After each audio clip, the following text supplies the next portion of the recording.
말씀으로 초대합니다.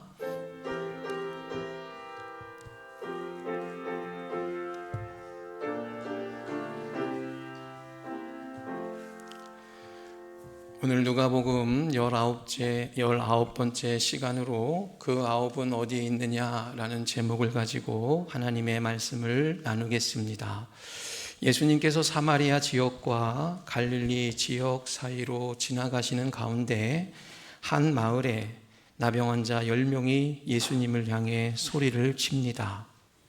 예수 선생님이여, 우리를 불쌍히 여기소서. 예수 선생님, 우리를 불쌍히 여기소서. 여러분, 나병 환자, 그들은 당시 매우 부정한 자로 인식되어 있습니다. 그래서 사람들이 살고 있는 마을로부터 멀리 떨어져서 그들만 격리되어 있었기 때문에 그들은 예수님 곁으로 올 수가 없었습니다. 그래서 멀리 서서 더욱 소리를 지릅니다. 예수 선생님, 우리를 불쌍히 여기소서.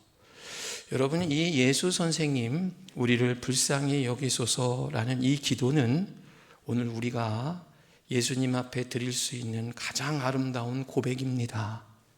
예수님, 저를 불쌍히 여겨 주십시오. 예수님, 저희 가정을 불쌍히 여겨 주십시오. 예수님, 저희 자녀들 긍휼히 여겨 주십시오. 여러분, 이러한 고백은 어떠한 특별히 나병 환자로서만 드릴 수 있는 고백이 아니라 오늘 예수님을 믿는 우리들이 예수님 앞에 가장 우리의 현재를 인식하고 하나님 앞에 올려드릴 수 있는 가장 겸손한 기도다라는 것을 우리는 꼭 기억하시기를 바랍니다. 이런 그들의 고백, 여러분 어떻습니까? 그들은 지금 격리되었습니다. 부정한 자로 인식되었고 언제 자신의 생명이 죽을지도 모르는 두려움이 있었습니다. 그러함에도 불구하고 그들은 예수님 앞에 소리를 치며 긍휼을 구하고 있습니다. 믿음의 사람이라는 것, 하나님의 은혜를 입는 사람들은 할 수 없는 상황이라고 해서 좌절만 하고 있지는 않습니다. 자신이 할 수 있는 상황에서 선하신 하나님의 인도하심을 확신하고 할 수 있는 것을 실천해 나가는 것, 그것이 바로 도전하는 믿음이고 두드리는 믿음이고 구하는 믿음이다라는 것입니다. 여러분, 어떠한 경우라 하더라도 우리의 상황이 어떠한 상황이라 하더라도 변하는 것은 하나님이 아닙니다. 변하는 것은 바로 내 마음이라는 거예요. 하나님의 신실하신 약속은 변함이 없습니다. 그러나 그 환경을 바라보는 내 마음이 변하고 있다라는 거예요. 오늘 하나님의 은혜를 입고자 하는 자들은 그래서 더욱 신실하신 주님을 바라보며 주의 긍휼을 구한다라는 것을 우리는 꼭 이 말씀을 통해 깨달아야 되겠습니다. 예수님은 이들의 이러한 한이 맺힌 소리를 외면하지 않으십니다. 응답하여 주십니다. 그리고 말씀해 주십니다. 뭐라고 말씀하십니까? 제사장들에게 가서 너의 몸을 보이라. 여기서 예수님은 선포하신 겁니다. 너희는 낫다. 제사장들에게 가서 너의 몸을 보이라. 여러분, 제사장들은 당시의 나병의 이런 완치를 판단하는 최종적인 위치에 있었던 사람들이었습니다. 예수님의 이러한 선포는 너의 원하는 대로 너의 나병이 고침받았으니 이제는 제사장에 가서 너의 완치된 것을 확인하고 와라. 이러한 말씀이다라는 것입니다. 이에 나병 환자들은 예수님의 말씀에 순종하였습니다. 그렇게 예수님의 말씀에 순종하고 제사장들에게 달려가는 가운데 그들의 지나온 삶을 송두리째 괴롭혔던 나병이 자신들에게서 떠난 것을 그들은 알았고 그것에 대해 오늘 누가는 증언을 하고 있습니다. 이들은 믿었습니다. 자신들의 나병을 고칠 수 있는 예수님의 능력을 말입니다. 이러한 그들의 믿음은 바로 예수님 앞에 응답을 받았습니다. 예수님은 이처럼 말씀을 믿고 이 말씀을 순종하는 자들에게 응답해 주시는 신실한 분이시다라는 것입니다. 사랑하는 평고의 믿음 가족 여러분, 지금의 나의 자리, 여러분의 각자의 삶의 자리가 있습니다. 여러분, 그런 자리에서 우리는 어떤 경우라 할지라도 선하신 하나님의 인도하심을 믿고 서 있다면 이제 우리에게 남은 것은 온전한 순종뿐입니다. 이 자리에 있는 우리 모두는 당장 보이지 않는 믿음의 길에 함께 들어온 자들입니다. 믿음은 바라는 것들의 실상이요 보이지 않는 것들의 증거라고 했습니다. 우리가 믿으면 바로 눈앞에 무언가 증거가 드러나면 우리는 더 잘 믿겠지요. 그러나 우리의 믿음이라는 것은 당장 눈에 보이지 않는 것이 더 많습니다. 그렇다면 우리가 해야 될 것이 무엇이겠습니까? 믿어지지 않아도 믿는 것입니다. 내 계산이나 내가 생각하는 것으로는 이해되지 않지만 순종하는 것입니다. 우리가 살아가는 세상, 저와 우리 모두가 살아가는 세상은 무언가 복잡하고 많은 것을 준비하면서 살아가는 것이 잘 살아가는 것이라고 속삭일 줄 모르겠지만 우리의 믿음이라는 것, 우리의 믿음의 방정식은 그와 반해 매우 단순합니다.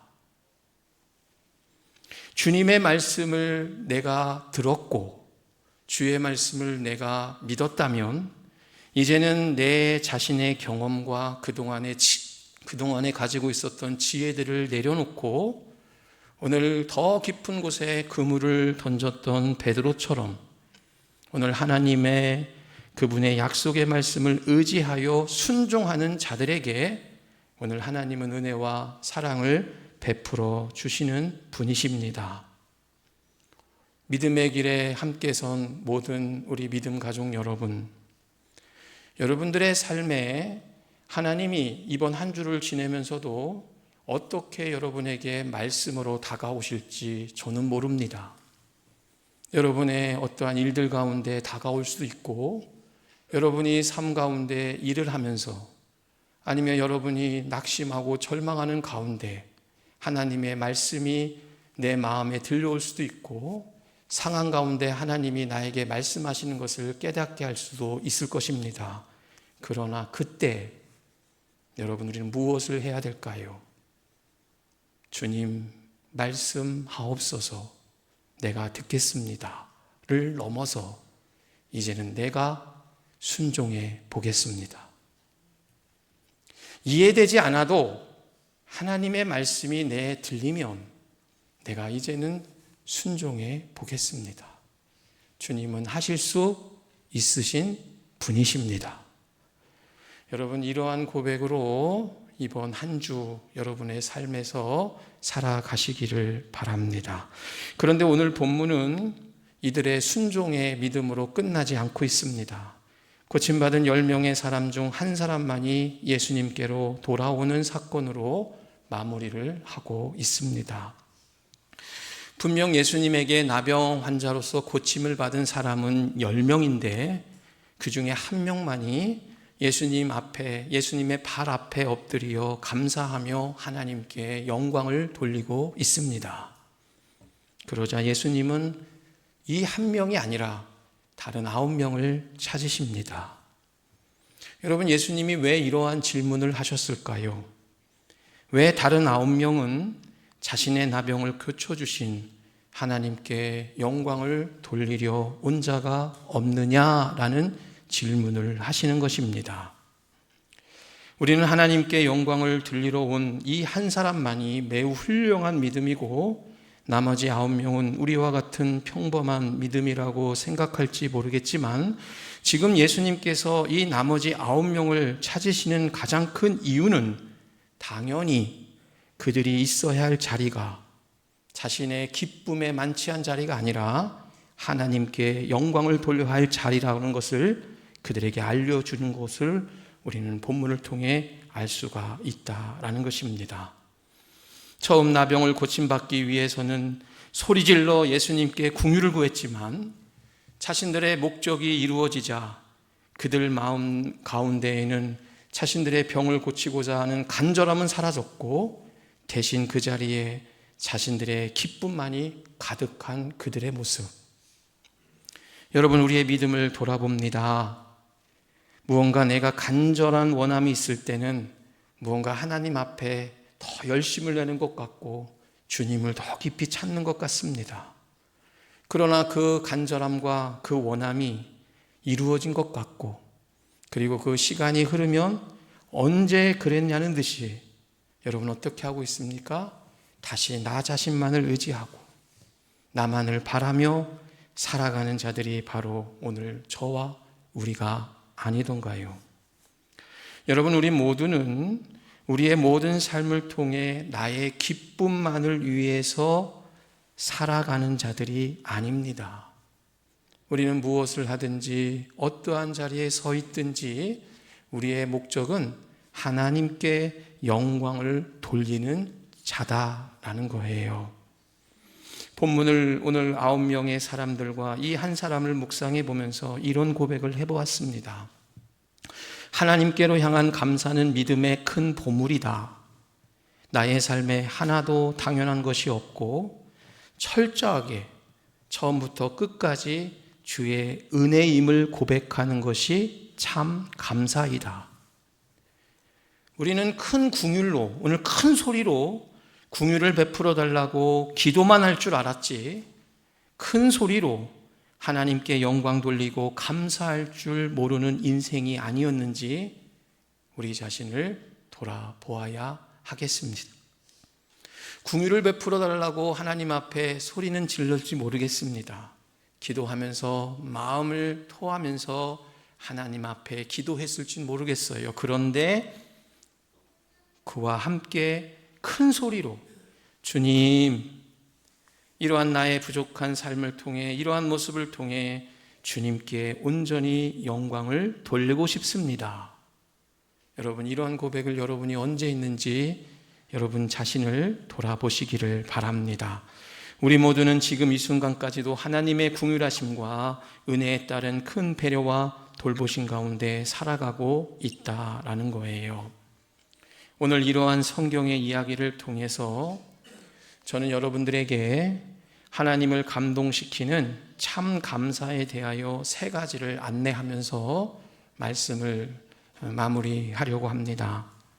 첫째, 참 감사는 하나님을 바라보는 것이 참 감사입니다. 다시 말씀을 드리면 하나님의 수고를 헤아려 보는 것이 참 감사입니다. 여러분, 우리는 감사하면 나에게만 일어난 일들만 생각합니다. 그러나 이러한 나에게만 일어난 일을 넘어서 이러한 일들을 나에게 허락해 주신 하나님의 마음을 헤아려 보는 믿음의 훈련을 우리는 얼마나 하고 있는지 우리 스스로 물어보아야 할 것입니다. 나를 향한 하나님의 마음을 살펴보는 일이고 나에게 베풀어 주신 그간 하나님의 수고를 헤아려 보는 것, 그것이 바로 참 감사다라는 거예요. 나를 위해 십자가를 지신 예수님의 마음, 그저 입술로만 고백이 아니라 그 십자가에서 나를 위해 대신 감내하신 예수님의 고통을 오늘 바라보는 것, 그것이 바로 참 감사다라는 거예요. 예수님께 고침받고 하나님 앞에 나와 영광을 돌리지 않는 자들을 향해서 오늘 그 9은 어디 있느냐 하시는 예수님의 마음을 나의 삶 가운데 오늘 돌아보면서 알아가는 것이 바로 참 감사다라는 것입니다. 그래서 여러분, 참 감사는 무엇일까요? 참 감사는 나를 위한 관심에서 이제는 주님을 향한 관심으로 시선을 돌리는 것이 바로 참 감사의 자세다라는 것입니다. 여러분, 자녀가 어린 시절에는 부모의 마음을 알려 하지도 않습니다. 오직 자신만 압니다. 부모가 어떤 일을 어떻게 하든 관심이 없습니다. 내 것만이 귀합니다. 내 감정만이 귀합니다. 이건 어린입니다. 그런데 조금씩 성장해 가면서 어떻게 합니까? 부모의 마음을 조금씩 헤아리려 합니다. 여러분, 우리의 믿음도 마찬가지예요.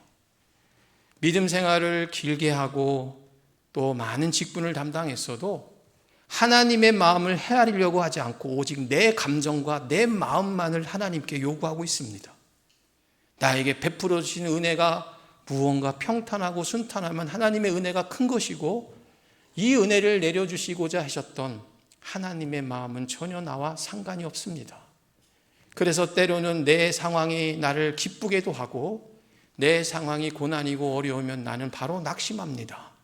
그러나 우리는 그것을 넘어서 내가 기쁠 때나 슬플 때나, 내가 기쁠 때 하나님도 기뻐하고 계시고, 내가 슬플 때 하나님도 함께 슬퍼하고 계시고, 내가 병원에서 육신 가운데 고통 가운데 있을 때 예수님도 그 곁에서 함께 자신의 상흔을 보여주면서 함께 아파하고 있는 모습들, 여러분, 이것을 찾아가는 것이 바로 참 감사다라는 것입니다. 두 번째로 참 감사는 바로 십자가의 은혜, 하나님의 감사에 익숙하지 않는 것입니다. 여러분, 우리가 십자가의 은혜, 우리는 늘 고백합니다. 이것은 고난주간에만 묵상하는 것이 아닙니다. 나를 구원해 주시기 위해서, 나를 살리시기 위해서 예수님이 대신 십자가를 지셨습니다. 그리고 그 예수님의 사랑으로 오늘 우리는 다시 새 사람으로 새 생명을 얻게 되는 은혜를 입었습니다. 이것을 우리는 매우 당연하게 생각합니다. 매우 익숙합니다. 여러분, 그런데 이 모습이 우리의 신앙에 큰 걸림돌이 된다라는 거예요. 여러분, 저는 이 말을 참으로 저 자신에게 스스로 묻습니다. 여러 우리 사랑하는 성도님들에게 많은 섬김과 환대를 받고 여기까지 왔습니다. 이것은 저에 대한 큰 배려입니다. 여러분, 생각해 보십시오. 배려도 마음에 감사하는 마음을 잃어버리면 권리인 줄 압니다. 배려도 마음에 감사할 줄 모르면 권리인지 압니다. 여러분, 믿음도 마찬가지예요. 여러분과 제가 무엇이기에 하나님이 우리를 사랑해 줄 이유가 무엇이 있겠습니까? 여러분, 저와 여러분이 하나님께 사랑받을 무슨 자격이 있으십니까? 여러분과 저를 위해서 예수님이 왜 십자가에서 지셔야 되겠습니까? 여러분, 우리는 삶 가운데 늘 이런 고백을 하면서 살아가면 어떨까 여러분들에게 안내해 봅니다. 부모님의 희생이 있었기에 그 바탕으로 자녀가 꿈을 펼칠 수 있었던 것처럼 오늘 저와 우리 모두는 바로 부모님들의 헌신과 희생으로 여기까지 왔습니다. 일찍 오늘 주방에 나와서 식사를 준비하는 손길들, 먼저 나와서 식당에서, 그리고 예배당에서, 차량 운행으로, 또 교육부서에서 이러한 일들을 하시는 분들의 헌신으로 우리는 이 자리에서 예배를 드릴 수 있는 거예요. 여러분, 그래서 참 감사라는 것은 무엇일까요? 익숙함을 벗어나는 것입니다. 당연함을 벗어나는 거예요. 그저 10명 중 9명은 그것이 매우 당연했을지라고 생각할지 모르겠지만 우리의 신앙도 그곳에 장애가 되어서 걸림돌이 될 수가 있다라는 거예요. 그래서 참 감사함은 뭘까요? 익숙함 속에 매우 당연하게 생각했던 것들을 다시 하나님의 은혜의 조각을 맞추어가는 과정이다라는 것입니다. 여러분, 그러하기에 당연한 것이 아닌 감사를 매일매일 표현해 주어야 합니다. 나에게 배려를 해주신 형제님을 통해 하나님의 은혜를 경험하게 되네요. 나에게 먼저 손을 내밀어 주신 자매님을 통해 하나님의 세심함을 경험하게 되네요. 여러분, 성품적으로 여러분 꼭 우리가 같이 생각해 볼 것이 있습니다. 교회 오면 환대해 주시는 분 있지요. 여러분들을 정말 진심으로 환대해 주시는 성도님들이 계실 겁니다. 더 어깨도 만져주려고 하고 안아주려고 하고 들어주려고 하는 성도님들이 계실 거예요. 자, 여러분들에게 묻겠습니다. 그것이 당연할까요? 아닙니다. 여러분, 사람을 대하는 것을 좋아하는 사람이 과연 10명 중에 몇 명이나 있을까요? 여러분, 사람 좋아한다고 해서 내가 저 사람한테 먼저 다가가서 이야기하고 안아주고 대화하는 것이 좋아서 그럴까요? 여러분, 당연하게 생각하시면 안 됩니다. 그분들도 여러분을 조금이나마 하나님께로 안내하기 위해서 마중물이 되고자 손을 내미는 거예요. 여러분들에게 교회에 와서 가장 먼저 손을 내밀고 식사 자리를 안내하고 섬기는 이유는 여러분 좋아서 하는 것을 넘어서 여러분을 하나님 앞으로 조금 더 안내하기 위해서 하는 모습이다라는 거예요. 당연함과 익숙함을 우리는 믿음 안에서 내려놓아야 됩니다. 그래서 주위의 모든 것을 신앙의 언어로 감사할 줄 알고 바꾸어가는 훈련을 매일매일 하다 보면 결국에는 하나님의 은혜밖에 남지 않음을 우리는 고백하게 될 것입니다. 마지막 세 번째로 감사는, 하나님을 감동시키는 참 감사는 육신의 죽음 앞에서도 하나님을 찬양하는 감사입니다. 여러분, 성경에서 보면 모든 병의 치료와 건강의 회복은 결국 죽음 앞에서 의미를 잃어버립니다.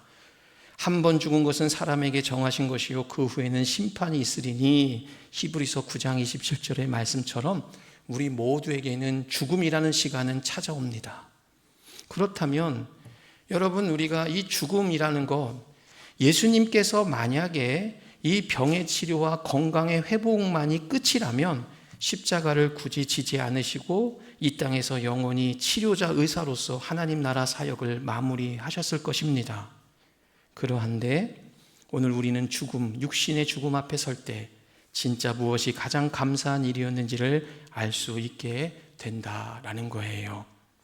여러분, 오늘 여러분의 마지막 삶에 감사한 것을 한번 여러분 생각해 보시기를 바랍니다. 여러분이 마지막이라고 생각해 보십시오.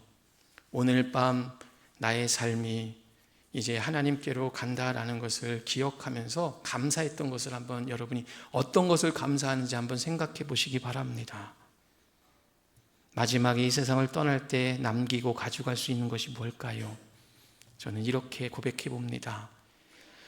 이렇게 남들 앞에서나 부모 앞에서 순종하지 못했지만 그래도 하나님을 끝까지 믿고 잡고 순종했던 나의 모습, 나만 알고 야곱처럼 다른 형제들도 돌아보지 않고 내 욕심만을 위해 살아봤지만 하나님이 믿음의 선물을 주셔서 손해보더라도 배려하며 살았던 모습들, 조금도 참지 못하고 내 응징은 다 갚았던 나였는데 눈물 나고 억울해도 참고 인내했던 모습들, 여러분, 이러한 모습들이 마지막 죽음 앞에서 억울할까요?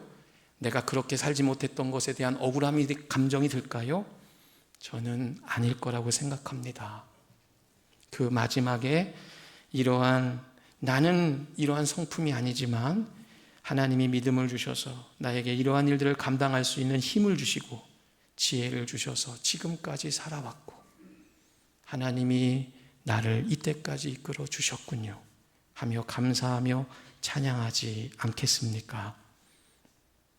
사랑하는 믿음 가족 여러분, 이 세 가지가 참 감사라고 생각을 한다면 여러분은 한 주를 살아가면서 어떠한 감사를 돌리며 살아가시겠습니까?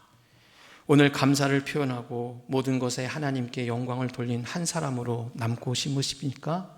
아니면 지금도 예수님이 찾고 계신 그 9사람 중 한 사람으로 여러분은 삶을 살아가고 싶으십니까?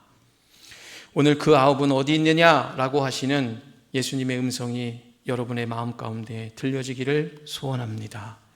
내가 여기까지 온 것도 은혜이고 감사입니다. 당연함이 아닙니다. 익숙함이 아닙니다. 오늘 이러한 나를 불러주신 하나님, 당신의 기쁨과 영광의 도구로 나를 사용해 주시기를 기도합시다. 그래서 하나님을 감동시키는 그 고백을 통해서 이제는 내 마음이 아니라 나의 기쁨에 도취되는 것이 아니라 하나님의 온전한 기쁨을 위해 살고 싶습니다. 이러한 고백으로 살아갈 수 있는 우리 모든 믿음의 가족들 되시기를 주의 이름으로 간절히 축원을 드립니다.